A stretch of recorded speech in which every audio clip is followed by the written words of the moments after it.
Hey guys, hoping you're all doing well. Welcome back to this channel. If you're new here, karibu sana, and if you haven't subscribed, please consider subscribing to this channel.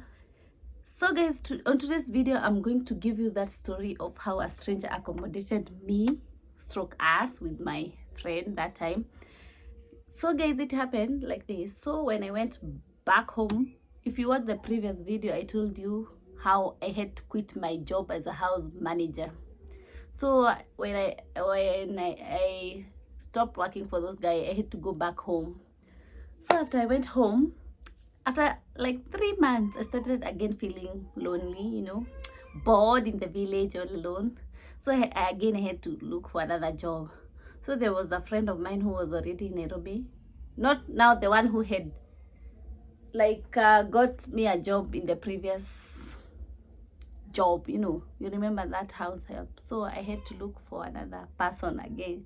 So this guy was my cousin's friend, actually. Yes, so I asked him if I can get a job, and he told me there was a lady who was looking for a girl to work in a cyber. But now the problem was that time I had not done my computer packages classes, you understand? So there's no way I could have worked as in a cyber cafe. So I don't like, instead of this opportunity to just go away with someone else, and I have a friend who had already done her classes, computer classes. So I told the guy, like, if I can refer my friend to that job, because I knew if this friend goes to Nairobi and she knows how much we have suffered here in the village, definitely when she hears an opportunity, she will call me. So I told the guy, like, let my friend take this job, and the guy was okay. He told me to tell my friend now to come in Nairobi for the job. So, and yes, my friend came in Nairobi. But unfortunately, the job was already taken, because I think she took time, I don't know, or that lady, she was in need of a person very urgent, and from Gilgil to Nairobi, it's a distance. So unfortunately, she didn't get the job. But again, when she came here, she was like, mbona saa nirudi home, like, why should I go back to the village? I can still, like, go and look for a job out there, maybe I'll be lucky. And that's what she did. So she went like asking for a job, and someone directed her to a guy who like help people to get jobs. So when she went there, the guy was like, in fact, I was looking for someone because I have a bureau, bureau for this house help, and I wanted someone who can train these ladies, show them how to do, like, to work, to be a good house help, And guys, sorry for the background noise. And so the guy told my friend that he will employ her as like a teacher to teach the house helps how, before they go to their specific places where they're supposed to work, you understand, with this bureau. So for her, she like got a job. So she was, I think, sorry for me, and she was like, she told that guy, if she even had to lie, like, I'm her sister. She told the guy, like, if she can call her sister, so that, like, we help each other. And that guy was okay, and that's how I came back to Nairobi. So we've come to Nairobi. We don't have, I remember and I remember, in fact, they were the ones who they had to send me fare, like bus fare, you understand. I didn't have anything. I was broke with nothing. So I was sent 500, and from Gilgit to Nairobi, it's 400, and I had to take a motorbike from my village to bus station. So I had nothing. The whole journey, I didn't even eat a sweet. I didn't have any coin, any shilling. I was broke. I was so hungry. I could see people eating junkies, the snacks. Oh my God. Anyway, that's life. We all have a story to tell. Now this is my story. So guys, and that's how I came to Nairobi. So when we came, we didn't have even money like to take a room, you know, where to sleep. So the guy was like, don't worry, I'll take you somewhere where you'll be sleeping. And we were like, where is he taking us? You know, we don't know him. He's a stranger, you know. And we kept on laughing. Me and my friend, we are this type of people. We laugh like over everything. Even when there is danger, we'll still laugh. Oh my God, that's crazy, I know. We were like, you know, laughing and doing like this to each other. Because we're like, where is he taking us? Maybe he's kidnapping us, you know. That's what we were saying to each other. But thank God that guy was not a bad person. So when at night, he took us now to this guy who accommodated us. And should I say where we were staying? Okay, for those who in Nairobi or in Kenya and they know, he took us to Itavia. You know Itavia? Before you reach Thika Road, you know. That's where we went. So he took us to a guy, and he told us he was his cousin. And we were to stay there. He told us for 2 days, then he can get us a house where we'll be staying with my friend. We were okay because that guy had a bed. It was a single room. I don't know how you call it in your country. Here we call it a single, just a room with nothing.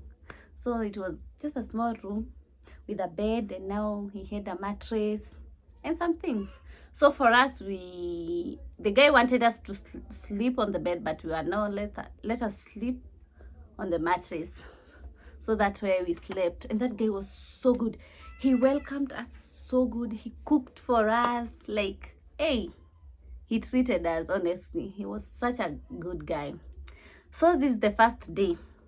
And remember, this guy is working. Like, he used to wake up so early in the morning and leave the house. And he will leave us in his house, and he doesn't even ask, what if we were thieves and we steal like everything? And the best thing with that guy, like, he never left without knowing what we'll be eating in a day. Like, he will leave some money. We buy breakfast, lunch, dinner. He will also give us money to buy airtime. Imagine, so that we can call our parents, you know. Like, that guy was such a darling. Actually, that guy made me realize that there are still good people out there. Before, I never thought, like, still good people still exist. You know, some want to use you with their benefits. That guy never, not even once, disrespected us. Never. He was like a brother to us. He took us like his small sisters who have been stranded and they don't have anywhere to go. They don't want to go back to the village, you know. So we were like there for some time, and we had to look for a job.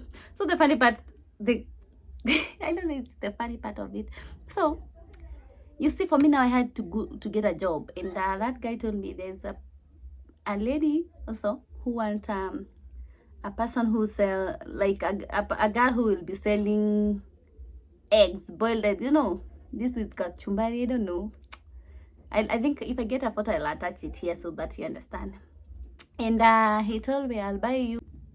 So he told me, I'll buy you some eggs so that you go and practice how to remove the shell and serve the customer well. So when we went home with my friend, I boiled the eggs. Let me tell you, when I started breaking the shell, that guy was laughing. Like, she was laughing at me. She laughed and laughed. I felt so bad. So I knew, like, and she was like, tomorrow when you start your job, I'll pass there and I start laughing at you, or I pretend like I'm your customer. So I was like, oh my God, I feel so embarrassed to sell eggs. I don't know, that time, hey, I felt like it's an embarrassing job. So I had to plan something so that I don't do this job. So the next morning, I had to pretend I'm very, very sick. Very sick. I was like pretending my tummy is hurting me. And I even started crying. And guys, honestly, I was lying. And my friend knew very well. She was like, Wanja, I know you are not sick. You don't want to do that job. I know you are not sick. I had to cry so that to show her I was sick. Honestly, I didn't want that job because she was planning how she was to laugh at me, And as I said earlier, me and my friend, we will laugh over even when it's not funny, we laugh over everything, So I knew she will laugh at me. So I had to pretend I'm sick so that I don't take that job and I at least get another job, You understand, guys? But me saying that, it doesn't mean that is a bad job. In fact, those people make a lot of money. I was just stupid, I was just being, I don't know. I was just being stupid, I'll say that. Because job is job as long as you're earning. It doesn't matter what you are working. As long as it's a legal job and it's paying your bills, that's what matters. So for me that time, I was so stupid not to take that job. Because why I suffered after I didn't take that job. Hey, I wish I took that job. You remember, I told my mom thinks I'm working. So she will call, how are you doing? I say, I'm good. I don't even want to ask her for money because she already knew I was working. So it was a tough time for us, honestly. And yeah, but that guy came through for us. He really came through for us a lot. But the good thing about it, he never got tired. He never complained. He was like, it's okay, I take you like my sister. You just, the time you feel like you are ready to move out, you just let me know. And that's how we ended up staying there for 3 good months. And the sad thing is, I don't even know where I can find him. I don't know even if he still lives in Waitavia. I don't know. We lost contact. Oh my God. I don't know. I just wish one day I'll meet him, and because he needs to be awarded, for accommodating us, for not getting tired of us, for being a good brother. He was such a nice guy, honestly. And all I can say, if maybe he will watch this, may God bless you for accommodating us, for not getting tired of us, for being a brother, a stranger brother we never knew, and you treated us well. I pray to God that anytime you'll find yourself in a difficult situation, may God remember you for what you did for us. And that's what I can say, guys. So guys, this is what happened. And I think I'll try to make it short because it's a long story. It's a long story. So I just wanted to make it short. And guys, if you have enjoyed this video, please don't forget to like, comment, share.